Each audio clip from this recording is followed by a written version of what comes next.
El rostro de su abogado se puso blanco. Quiero decir, completamente blanco, como si alguien le hubiera drenado toda la sangre del cuerpo.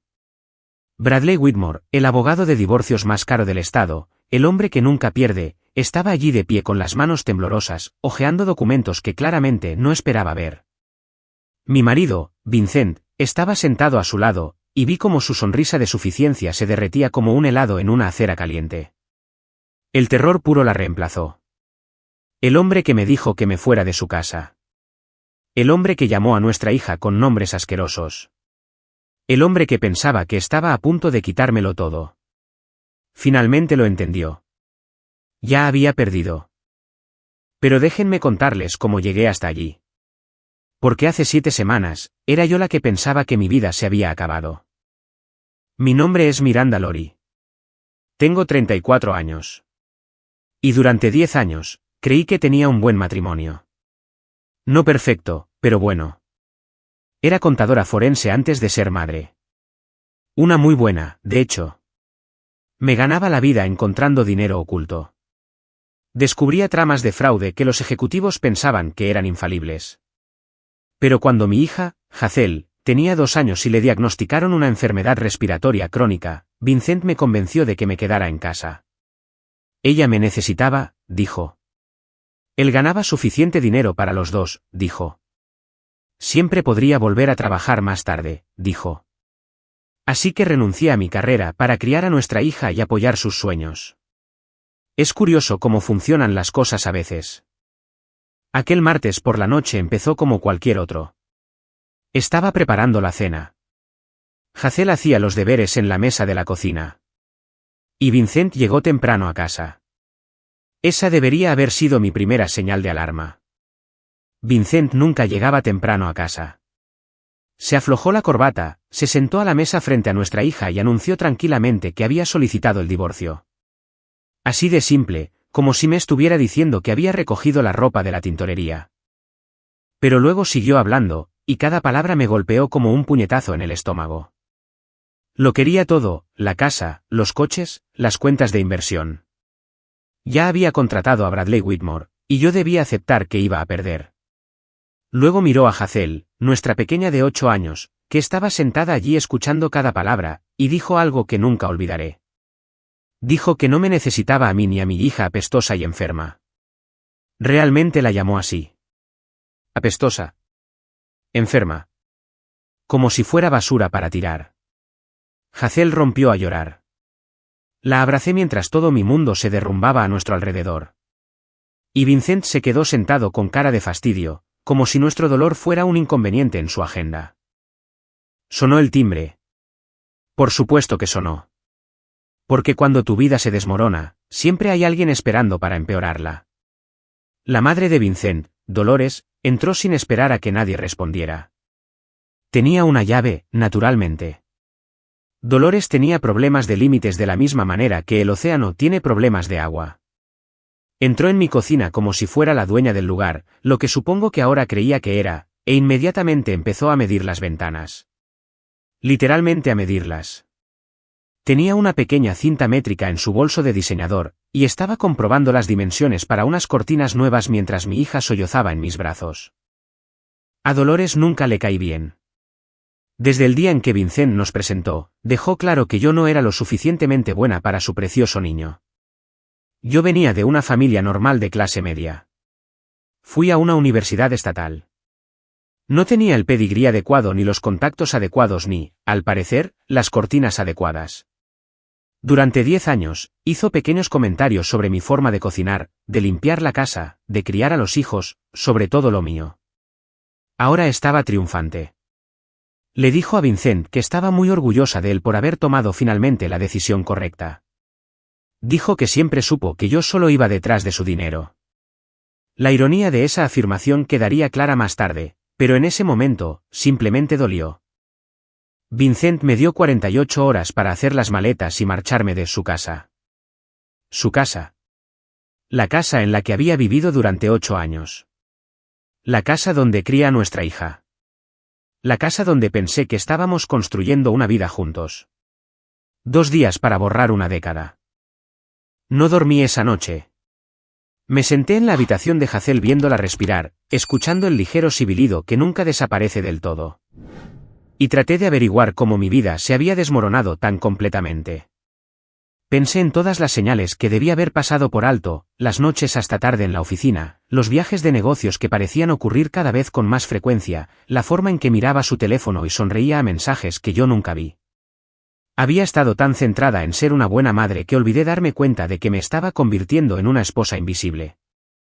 A la mañana siguiente, mientras empaquetaba cajas en mi dormitorio como una invitada que se había quedado más de la cuenta, encontré algo. Un extracto bancario que se había caído detrás de la mesita de noche de Vincent, probablemente hacía meses. Casi lo tiro con las pelusas, pero los viejos hábitos son difíciles de erradicar. Y cuando pasas años analizando documentos financieros, no puedes evitar mirar los números. Algo andaba mal. El saldo de la cuenta era demasiado pequeño. Sabía aproximadamente lo que ganaba Vincent. Conocía nuestros gastos mensuales. Las cuentas no cuadraban. Debería haber al menos 3 veces esa cantidad en ahorros. ¿Dónde estaba el resto de nuestro dinero? Guardé ese extracto en mi bolso. En ese momento, no sabía por qué. Quizás instinto, quizás esperanza, quizás solo la contadora forense que hay en mí negándose a dejar pasar una discrepancia. Pero ese trozo de papel arrugado lo cambiaría todo. Vincent se quedó junto a la puerta mientras yo cargaba las últimas cajas en mi coche. Hazel ya estaba abrochada en el asiento trasero, abrazada a su conejo de peluche y con cara de no entender por qué nos íbamos de nuestra casa. Vincent no la abrazó para despedirse. Ni siquiera la miró. Se limitó a mirar su reloj como si le estuviéramos haciendo llegar tarde a algo más importante. Probablemente una partida de golf o su novia, aunque de ella aún no sabía nada. Me alejé en coche de la casa que había pagado, de la vida que había construido y del hombre que creía conocer. Mi hija me preguntó cuándo volveríamos a casa. No tuve una respuesta. Pero tenía ese extracto bancario. Y tenía 10 años de formación profesional que Vincent, al parecer, había olvidado. Antes de continuar, si están disfrutando de esta historia, por favor, suscríbanse y díganme en los comentarios desde dónde están viendo y qué hora es allí. Veo cada uno de los comentarios y aprecio muchísimo a cada uno de ustedes. Su apoyo significa el mundo para mí. Vincent no se conformó con terminar nuestro matrimonio. Quería destruirme por completo. A los pocos días, nuestros amigos comunes dejaron de devolverme las llamadas. Uno de ellos finalmente admitió por qué. Vincent había estado diciendo a todo el mundo que yo era mentalmente inestable. Dijo que tenía problemas de abuso de sustancias. Insinuó que podría ser una madre no apta. 10 años siendo una esposa y madre devota, y de repente yo era la villana de mi propia historia. Más tarde descubrí que llevaba meses construyendo esta narrativa. Pequeños comentarios en cenas, susurros preocupados a los vecinos. Estaba sentando las bases para su divorcio perfecto antes de que yo supiera que había un problema. El hombre debería haber sido novelista en lugar de promotor inmobiliario con ese tipo de habilidades para la ficción creativa. Pero la peor parte llegó por correo 3 semanas antes de que Vincent siquiera solicitara el divorcio. Una explicación de beneficios de nuestra compañía de seguros de salud informándome de que Hazel ya no estaba cubierta. La había eliminado de su póliza. Mi hija, que necesita tratamientos regulares para su enfermedad respiratoria, que requiere medicación todos los días, de repente no tenía seguro. La primera factura de la farmacia llegó a nuestro pequeño apartamento de alquiler. Miré el número y me sentí físicamente enferma. Era más que nuestro alquiler mensual por una sola receta. Esto ya no era solo cuestión de dinero. Se trataba de la salud de mi hija. Vincent estaba utilizando a nuestra hija como un arma, y ni siquiera tuvo la decencia de preocuparse si ella salía herida en el fuego cruzado. Creo que fue entonces cuando algo cambió dentro de mí. El miedo empezó a convertirse en otra cosa, algo más afilado. Me reuní con una abogada de divorcios esa semana, una mujer agradable con una oficina desordenada y ojos comprensivos. Miró mi caso, miró el nombre del abogado de Vincent, y su rostro se descompuso. Bradley Whitmore. Realmente suspiró en voz alta. Me dijo que probablemente debería aceptar cualquier acuerdo que él ofreciera porque luchar contra Bradley Whitmore era como luchar contra un tsunami con un paraguas. Genial. Muy alentador. Le pregunté cuánto cobraba Whitmore por hora, y me lo dijo. Calculé que solo estornudar en presencia de ese hombre probablemente costaba unos $500. Unos días después, tuve que ir a la oficina de Vincent. Durante los procedimientos de divorcio, ambas partes tienen el derecho legal de solicitar documentos financieros. Necesitaba copias de las declaraciones de impuestos y de los estados de cuentas del negocio. La secretaria de Vincent, una mujer tranquila llamada Ruth, me ayudó a reunir lo que tenía derecho a ver. Tenía ojos amables y la costumbre nerviosa de mirar por encima del hombro, pero apenas me fijé en ella ese día por lo que vi a través de la puerta de la oficina de Vincent. Allí estaba ella, Tiffany Vance. 26 años, mechas rubias, ropa de diseñador sobre el escritorio de mi marido como una decoración humana. Se reía de algo que Vincent decía, tocándole el brazo de esa manera en que las mujeres tocan a los hombres con los que se acuestan. Y cuando me vio de pie en el umbral, sonrió. No avergonzada, no arrepentida. Con aire de suficiencia. Me miró como si yo ya fuera noticia de ayer. Y ella era el nuevo y brillante mañana. La aventura llevaba 2 años. 2 años de mentiras. 2 años de viajes de negocios, que no eran viajes de negocios. 2 años de noches hasta tarde en la oficina, que no tenían nada que ver con el trabajo. Mientras yo estaba en casa cuidando de su hija, gestionando su hogar, apoyando su carrera, él estaba construyendo una vida completamente separada con otra persona. Fui a casa y cometí el error de mirar las redes sociales. El Instagram de Tiffany era un monumento a la traición de mi marido. Fotos de París, cenas románticas en restaurantes que Vincent siempre decía que eran demasiado caros, vacaciones en la playa en lugares que nunca visitamos como familia. Pie de foto tras pie de foto sobre viviendo su mejor vida con hashtag bendecida y hashtag agradecida. Yo también estaba agradecida. Agradecida de no haber cenado todavía porque definitivamente lo habría vomitado. Luego vino la contribución de Dolores a mi humillación pública. Publicó un largo mensaje en las redes sociales sobre lo feliz que estaba de que su hijo finalmente se hubiera deshecho de la cazafortunas que lo había atrapado. Escribió sobre cómo Vincent se merecía algo mejor que una mujer que ni siquiera podía darle un nieto sano. Dijo que mi familia tenía genes defectuosos. Realmente escribió esas palabras donde todo el mundo podía verlas. Los comentarios se llenaron de simpatía por el pobre Vincent y su difícil década casado con alguien como yo. La oferta de acuerdo llegó por correo certificado. El membrete de Bradley Whitmore era muy impresionante, probablemente costó una fortuna solo imprimirlo. Vincent estaba siendo muy generoso, explicaba la carta. Me permitiría quedarme con mi ropa personal y mi coche, que de todos modos estaba a mi nombre. Todo lo demás era para él, la casa, todas las inversiones, las cuentas de jubilación. Recibiría una pensión alimenticia mínima basada en sus ingresos declarados, que yo ya sospechaba que eran mucho más bajos que sus ingresos reales. Tenía 30 días para aceptar esta oferta o enfrentarme a toda la fuerza de su equipo legal en los tribunales. Me senté en la mesa de mi cocina en ese apartamento de alquiler abarrotado, escuchando a Hazel toser en la habitación de al lado, y sentí algo que no había sentido en semanas. No desesperación. No miedo. Claridad. Vincent había olvidado algo importante sobre mí. Recordaba a la esposa que le preparaba la cena y criaba a su hija y sonreía a los insultos de su madre. Olvidó a la mujer que se dedicaba a destrozar estados financieros fraudulentos para ganarse la vida. Olvidó que antes de ser Miranda Carrington, la ama de casa, era Miranda Lori, contadora forense. Y yo era muy buena en mi trabajo. Saqué ese extracto bancario arrugado de mi bolso. Los números seguían sin cuadrar.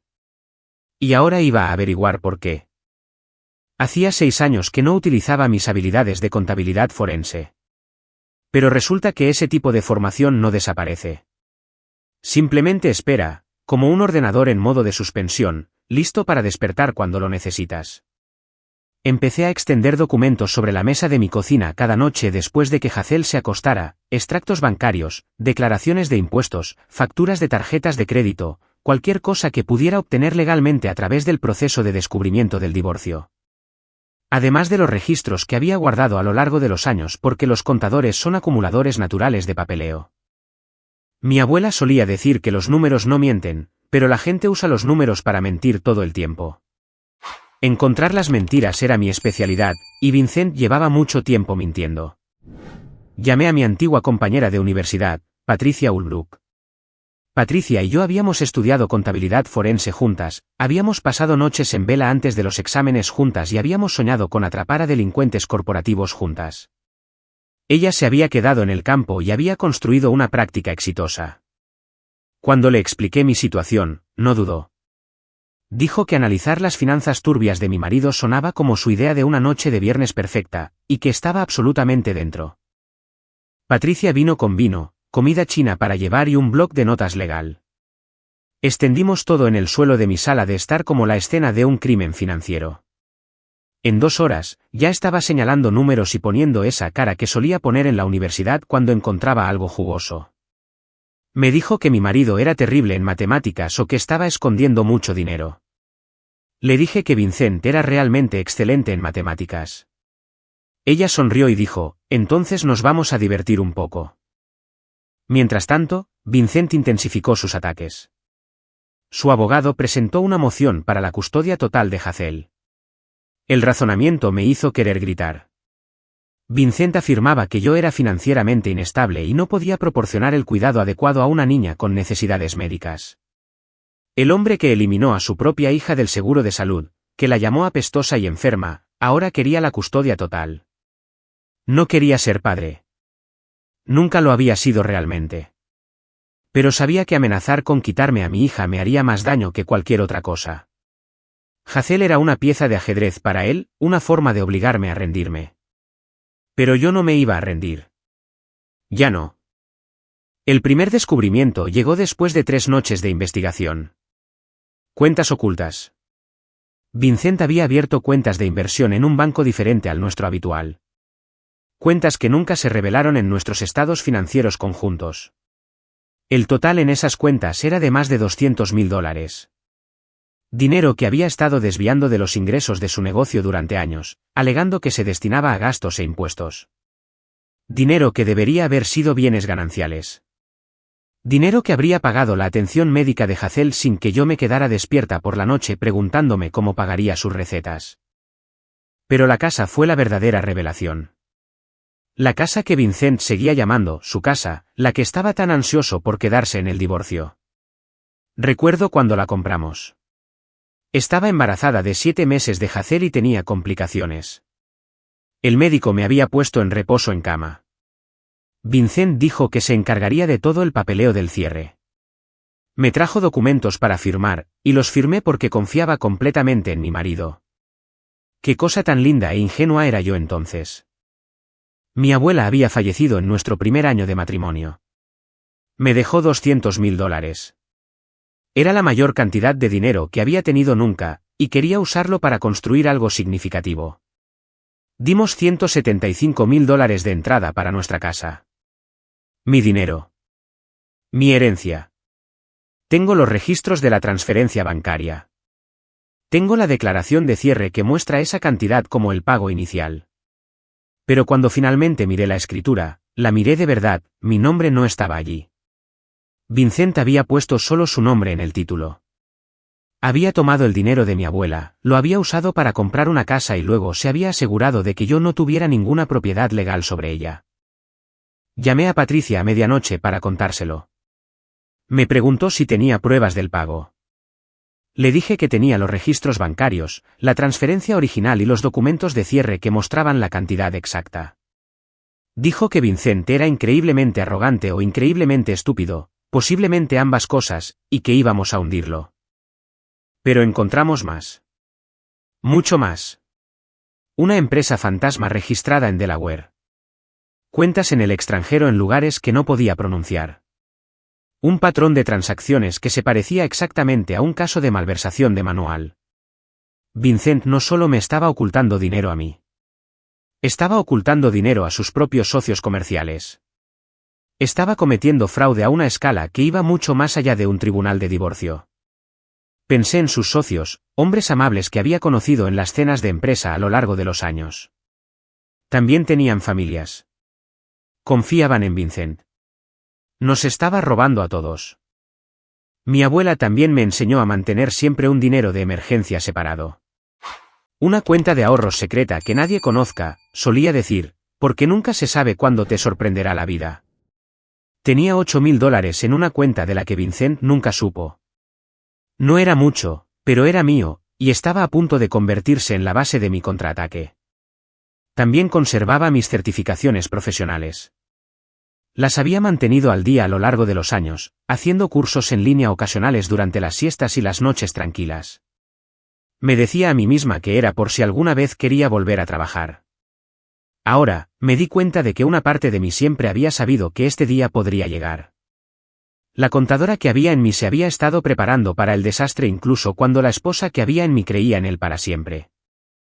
La evidencia crecía. Las piezas se conectaban. Pero necesitaba ayuda para armarlo todo de una manera que se sostuviera en un tribunal. Necesitaba un abogado que no le tuviera miedo a Bradley Whitmore. Necesitaba a alguien que viera lo que yo veía, un camino hacia la victoria oculto en la propia arrogancia de Vincent. Y la encontré. Se llamaba Camille Ortega, y trabajaba en una pequeña oficina encima de una panadería en el centro. Sin una recepción lujosa, sin obras de arte intimidantes, solo un escritorio cubierto de expedientes y una mujer que me miró como si ya supiera que iba a ganar. Patricia la había encontrado a través de contactos profesionales. Camille llevaba 22 años ejerciendo el derecho de familia y había vencido a Bradley Whitmore 2 veces. Él todavía fingía no recordar su nombre en los eventos de la Asociación de Abogados, lo que a ella le parecía absolutamente encantador. No podía permitirme sus tarifas normales. Fui honesta al respecto desde el principio. Pero Camille examinó las pruebas que Patricia y yo habíamos recopilado, y sus cejas se levantaron cada vez más con cada página. Cuando terminó, se reclinó en su silla y sonrió. Dijo que tomaría mi caso con honorarios de contingencia parcial, un pequeño anticipo ahora y un porcentaje de lo que ganáramos, porque íbamos a ganar absolutamente. Llamó al caso de Vincent un castillo de naipes construido sobre arenas movedizas durante un terremoto. Me gustó de inmediato. El préstamo de Patricia cubrió el anticipo. Los $8.000 del fondo secreto de mi abuela cubrieron las tasas de presentación iniciales y la preparación de documentos. Mi abuela llevaba 9 años muerta, pero seguía salvándome. Creo que habría apreciado la poesía de eso. La primera instrucción de Camille me sorprendió. Me dijo que actuara como si estuviera derrotada. Dejar que Vincent pensara que ya había ganado. Llorar en los momentos adecuados, parecer confundida por los procedimientos legales, hacer que sus abogados se sintieran cómodos en su arrogancia. Cuanta más confianza tuvieran, más descuidados se volverían.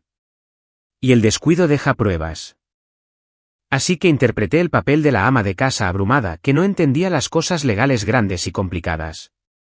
Cuando el abogado de Vincent enviaba cartas intimidatorias, respondía con tímidas solicitudes de más tiempo. Cuando el propio Vincent llamaba para regodearse de su inevitable victoria, dejaba que mi voz temblara. Me dijo que debería aceptar su generosa oferta y ahorrarme la vergüenza de perder en el tribunal. Dije que lo estaba pensando. Se rió y dijo que era lo más inteligente que había hecho en años. Mientras tanto, yo estaba construyendo un caso que acabaría con su carrera. Patricia y yo trabajábamos todas las noches. Documentamos cada cuenta oculta. Rastreamos cada transferencia sospechosa. Calculamos cada dólar que debería haber sido bienes gananciales pero que de alguna manera terminó en las carteras secretas de Vincent.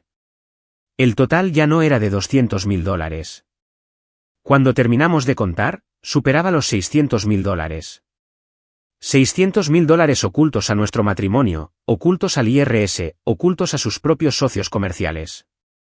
Mi marido no era solo un infiel. Era un criminal. La evidencia sobre Tiffany era casi divertida. Casi. Vincent le había comprado un coche muy bonito que costaba más de lo que yo gastaba en la atención médica de Hazel en 3 años. Le compró joyas, incluido un collar valorado en $4.000 que recordaba haber visto en el extracto de la tarjeta de crédito y haber preguntado por él. Me dijo que era un regalo para un cliente. También le alquiló un apartamento para que pudieran tener su refugio romántico privado a 15 minutos de nuestra casa familiar. Los recibos de todo esto estaban en sus registros de gastos comerciales, que había declarado como deducciones fiscales. Así que no solo estaba engañando a su esposa. También estaba engañando al IRS. Tienden a no ver con buenos ojos ese tipo de cosas. Entonces, Ruth dio un paso al frente. Ruth, la secretaria tranquila de ojos amables que me había ayudado a reunir documentos aquel día en la oficina de Vincent. Me llamó una noche, con la voz apenas por encima de un susurro, y me preguntó si podíamos vernos en un lugar privado. Nos sentamos en una cafetería al otro lado de la ciudad donde nadie nos reconocería, y me lo contó todo. Ruth había trabajado para Vincent durante 9 años, casi tanto tiempo como existía su empresa. Lo había visto construir su negocio, lo había visto encantar a los inversores y lo había visto transformarse lentamente en alguien que no reconocía. Había visto las facturas fraudulentas. Había procesado las transferencias bancarias sospechosas. Había presentado la documentación para la empresa fantasma en Delaware. Durante años, se dijo a sí misma que no era asunto suyo. Necesitaba el trabajo. Era una mujer soltera que se acercaba a la jubilación sin una red de seguridad. Pero hace 5 años, la hija de Ruth pasó por un divorcio, uno terrible. El marido de su hija era rico y tenía contactos, y se lo quitó todo. Su hija perdió su casa, perdió la custodia de sus hijos durante 6 meses, casi perdió la cabeza. Ruth vio a su propia hija sufrir mientras un hombre poderoso usaba el sistema legal como un arma. ¿Suena familiar? Cuando Ruth vio a Vincent solicitar el divorcio, vio cómo hablaba de mí y de Hazel, algo se rompió dentro de ella. O quizás algo finalmente sanó. Había estado guardando copias de documentos durante años, por si acaso, se decía a sí misma. Por si acaso alguien los necesitaba alguna vez. Me entregó una carpeta de 3 pulgadas de grosor. Era todo. Registros que Vincent pensaba que habían sido eliminados. Correos electrónicos que asumía que habían desaparecido para siempre. El rastro de papel completo de su fraude, organizado cronológicamente y con referencias cruzadas por transacción. Ruth había sido secretaria durante 30 años. Y al parecer, las secretarias saben dónde están enterrados todos los cadáveres. Metafóricamente hablando, por supuesto. No hay cadáveres reales en esta historia. Le pregunté a Ruth si entendía lo que pasaría cuando esto saliera a la luz. Perdería su trabajo. Vincent probablemente intentaría demandarla. Sus planes de jubilación se complicarían en el mejor de los casos. Ruth sonrió y dijo que tenía 62 años y que estaba cansada de ser cómplice en hacer daño a gente buena.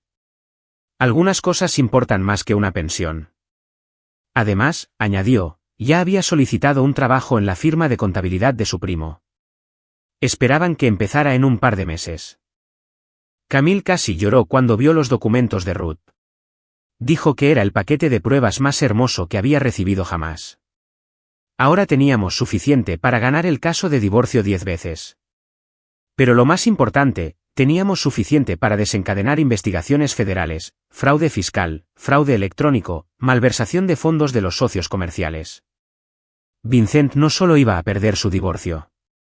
Iba a perder todo lo que había robado. Preparamos 3 copias del expediente completo de pruebas.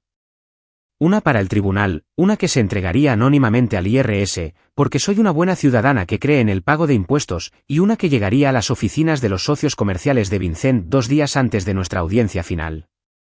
Merecían saber con quién estaban trabajando.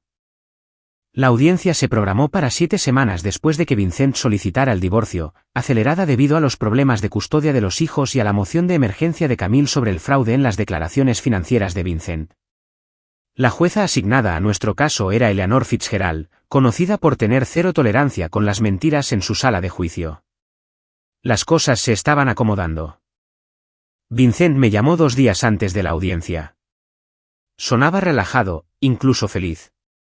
Dijo que estaba deseando dejar esto atrás por fin.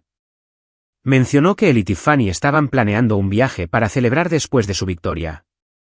A las Maldivas. Muy romántico. Muy caro. Me sugirió que usara el dinero del acuerdo sabiamente, ya que sería la última ayuda que recibiría de él. Dije que apreciaba el consejo. Le deseé un buen viaje, colgué el teléfono y reí hasta llorar. No tenía ni idea. Ninguna idea en absoluto. La sala del tribunal era más pequeña de lo que esperaba. Paneles de madera, luces fluorescentes, el vago olor a papel viejo y ansiedad.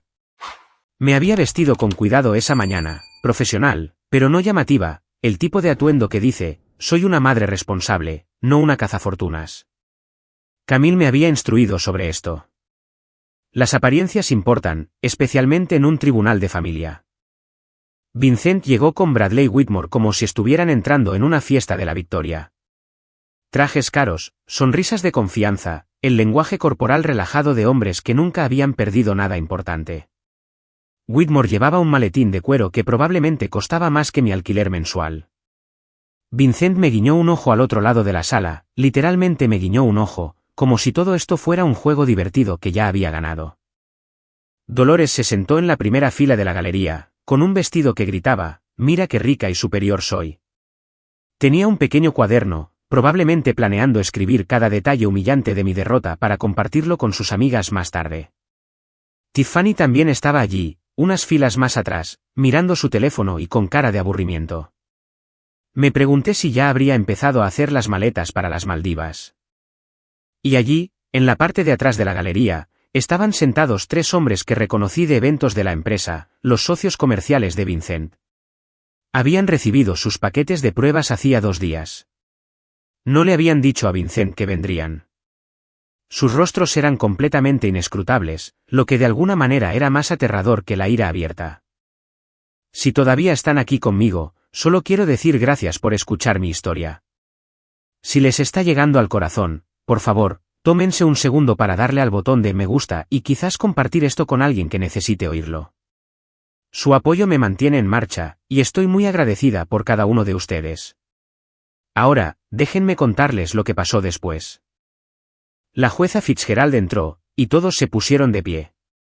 Tenía el pelo gris recogido en un moño severo y gafas de leer apoyadas en la nariz.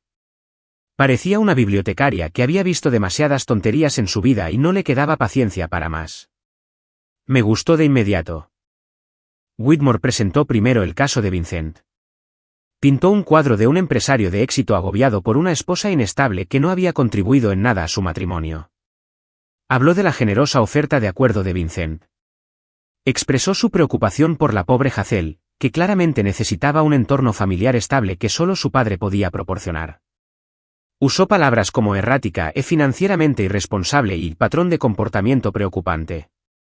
Fue una actuación magistral. Ficción completa, pero magistral. Luego fue el turno de Camille. Empezó con algo pequeño. Preguntas sencillas sobre nuestro matrimonio, nuestra casa, nuestras finanzas. Vincent respondió con confianza. Sí, la casa se compró durante su matrimonio. Sí, estaba a su nombre únicamente. No, su esposa no había contribuido a la compra. Ella no estaba empleada en ese momento. Camila sintió pensativamente. Luego presentó la prueba A. Los registros bancarios que mostraban una transferencia de $175.000 de mi cuenta personal a la empresa de cierre hace 8 años. La cantidad que coincidía exactamente con el pago inicial de la casa. La fecha que coincidía exactamente con la fecha de cierre. La línea de concepto que decía pago inicial casa de mi puño y letra. La sonrisa de Vincent vaciló. Whitmore se inclinó para susurrarle algo. Las cejas de la jueza se levantaron. Camille presentó la prueba B, documentación del patrimonio de mi abuela, que mostraba la herencia que recibí, el origen de esos fondos rastreado claramente desde sus cuentas a las mías y a la compra de la casa. Una casa a la que Vincent afirmaba que yo no había contribuido. La jueza le preguntó directamente a Vincent si tenía alguna explicación. Balbuceó algo sobre finanzas conjuntas y que las contribuciones maritales eran complicadas. Ella no pareció convencida. Luego vinieron las cuentas ocultas. Prueba C hasta prueba J, carteras de inversión por un total de más de $600.000. Cuentas abiertas únicamente a nombre de Vincent en bancos de los que nunca había oído hablar. Depósitos que coincidían exactamente con las discrepancias en sus ingresos comerciales declarados. Dinero que debería haber sido revelado como bienes gananciales.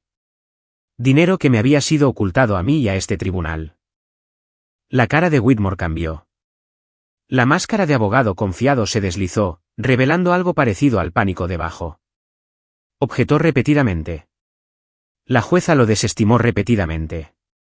Vincent ya no sonreía. Miraba los documentos como si pudieran estallar en llamas si se concentraba lo suficiente. Camille presentó los registros de la empresa fantasma, las cuentas en el extranjero, el patrón de transacciones que deletreaban fraude en letras de 1 kilómetro de alto. Explicó con calma que estos documentos también se habían proporcionado a los socios comerciales del señor Carrington, que estaban presentes en la sala hoy. Añadió que la información también podría ser de gran interés para ciertas agencias federales. Vincent se dio la vuelta y vio a sus socios por primera vez. El color desapareció de su rostro. Uno de ellos, un hombre llamado Gregory, que siempre había sido amable conmigo en las fiestas de Navidad, simplemente negó con la cabeza lentamente. La decepción en sus ojos era devastadora. Bradley Whitmore pidió un receso. Sus manos temblaban de verdad. El legendario abogado que nunca perdía, que cobraba $500 solo por pensar en tu caso, se estaba desmoronando. La jueza Fitzgerald denegó el receso. Quería ver a dónde iba esto. Camille presentó las pruebas de la aventura de Vincent, el coche que le compró a Tiffany, el apartamento que alquiló para sus encuentros, las joyas, incluido ese collar de $4.000, todo declarado como gastos de empresa, todo deducido de los impuestos. Señaló que esto parecía constituir fraude fiscal además de fraude conyugal. Miré a Tiffany. Ya no estaba mirando su teléfono.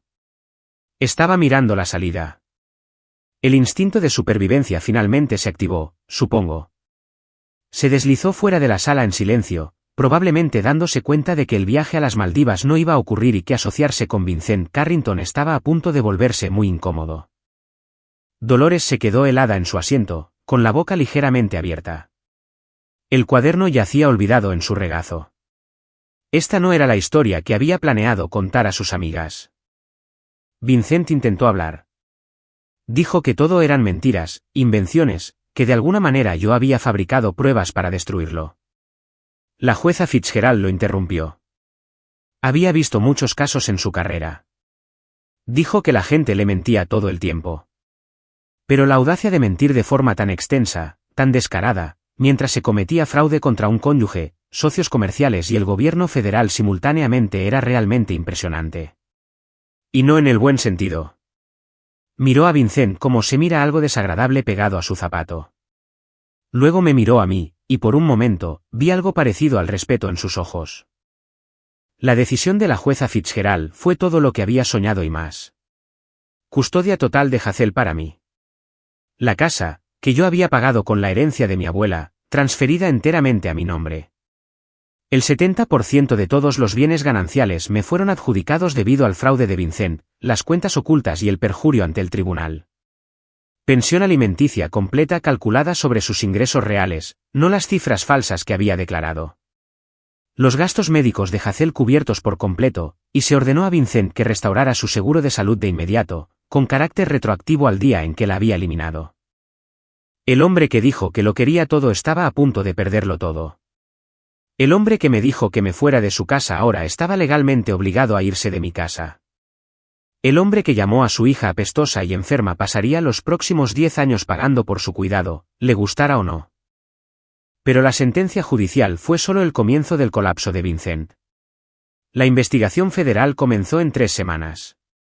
El fraude fiscal no es algo que el IRS se tome a la ligera, especialmente cuando está documentado tan a fondo. Sus activos fueron congelados mientras duraba la investigación. Su pasaporte fue marcado. Las Maldivas tendrían que esperar, posiblemente para siempre. Sus socios comerciales presentaron su propia demanda. La malversación de fondos de una sociedad es un asunto serio. Y Gregory y los demás no se sentían indulgentes. Querían su dinero de vuelta, más daños y perjuicios. Los abogados de Vincent, en plural ahora, porque Whitmore había desarrollado misteriosamente un conflicto de agenda, que le impedía continuar con la representación, estaban facturando horas que probablemente nunca cobrarían. Dolores dejó de publicar en las redes sociales. Sus amigas habían visto los documentos del tribunal, que eran de dominio público. La historia de la cazafortunas no se sostenía bien cuando todo el mundo podía leer sobre los $600.000 de su hijo en cuentas ocultas y su investigación federal en curso. Oí a través de conocidos comunes que había eliminado todas sus publicaciones sobre el divorcio y le estaba diciendo a la gente que siempre había tenido preocupaciones sobre el carácter de Vincent. Algunas cosas nunca cambian. Tiffany desapareció de la vida de Vincent aproximadamente 45 minutos después de la sentencia judicial. El apartamento que él le había alquilado estaba a su nombre, y con sus activos congelados, el alquiler ya no se pagaba. El coche fue embargado 2 semanas después. No sé a dónde fue, y descubrí que genuinamente no me importaba. Ella era un síntoma, no la enfermedad. Vincent tenía muchos problemas que no tenían nada que ver con ella. Ruth se jubiló según lo previsto. Me envió una tarjeta felicitándome por mi victoria, con una flor prensada de su jardín dentro. Escribió que su hija había llorado lágrimas de felicidad al leer sobre el caso y que a veces la justicia realmente gana. Enmarqué esa tarjeta. Está en mi escritorio en mi nuevo trabajo porque, sí, volví a trabajar. Resulta que las contadoras forenses que pueden descubrir enormes tramas de fraude tienen una gran demanda. Patricia me recomendó a varias empresas y tuve 3 ofertas de trabajo en un mes. Elegí la que tenía el mejor seguro de salud y el horario más flexible para una madre soltera. Mis habilidades habían estado durmiendo durante 6 años, pero se despertaron listas para trabajar. Hazel y yo nos mudamos de nuevo a nuestra casa. Nuestra casa. La dejé elegir nuevos colores para su dormitorio, y eligió morado con estrellas plateadas. Adoptamos un gato del refugio porque Hazel siempre había querido uno, y Vincent siempre había dicho que no. Lo llamó Biscuit, y duerme a los pies de su cama todas las noches. Su respiración es mejor ahora. Tratamiento regular, medicación adecuada, un hogar estable donde se siente segura y amada. Todavía pregunta por su padre a veces. Le digo la verdad de manera apropiada para su edad. Tomó algunas malas decisiones. Tiene que afrontar las consecuencias. Estaremos bien. El mes pasado, me encontré con Vincent en el supermercado. Parecía más pequeño de alguna manera, disminuido. El traje caro había desaparecido, reemplazado por pantalones caqui arrugados y una camisa que necesitaba plancharse. Me vio y abrió la boca como si quisiera decir algo, pero no le salieron las palabras. Pasé junto a él sin detenerme. No tenía nada más que decirle. Algunas personas piensan que estar callado significa ser débil. Algunas personas confunden la paciencia con la rendición. Y algunas personas realmente deberían prestar más atención al historial profesional de su esposa antes de intentar robar todo lo que tiene. Mi abuela solía decirme que el universo tiene una memoria larga y un buen sentido de la oportunidad. No siempre le creí, pero sentada en mi cocina ahora, viendo a Hazel jugar con Biscuit en el patio trasero de la casa por la que luché, creo que quizás tenía razón. La justicia no siempre llega rápido, pero cuando llega, llega completa. Muchas gracias por ver. Más de mis historias más apasionantes ya están en su pantalla. Hagan clic en una hora y no se pierdan la mejor parte. Les encantará. Nos vemos en la próxima historia.